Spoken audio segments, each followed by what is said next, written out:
What made you decide to publicly ruin someone's reputation? My ex-husband was a saint. At least, that's what everyone in town thought. He was the beloved local philanthropist, always hosting charity galas for one good cause or another. After our divorce, his public image only grew. Meanwhile, I was struggling to make ends meet. Something felt wrong. The child support payments were always late, and his excuses were always elaborate. He was a master of a slick, plastic smile that made you feel guilty for even asking.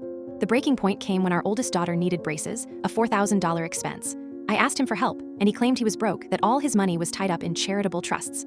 That night, I decided to look for a paper trail. I knew his password for the family's online banking portal. It was the name of his boat.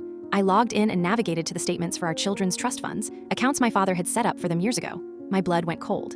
Over the past 2 years, he had been making systematic monthly withdrawals, transferring the money to an account I didn't recognize. He had drained nearly $80,000. I felt a calm, chilling clarity settle over me. A direct confrontation would just lead to more lies. I needed to expose him in a way he couldn't escape. His biggest annual event was the Children's Future Fund Gala, an irony so thick it was suffocating. I bought a ticket. I spent the next 2 weeks gathering public records, property deeds, business filings, tax liens. I created a simple, elegant presentation. A series of slides, each one showing a public document next to a corresponding withdrawal from the Children's Trust Fund. The first slide showed the $20,000 down payment on his new convertible, dated the same day $20,000 vanished from our son's account.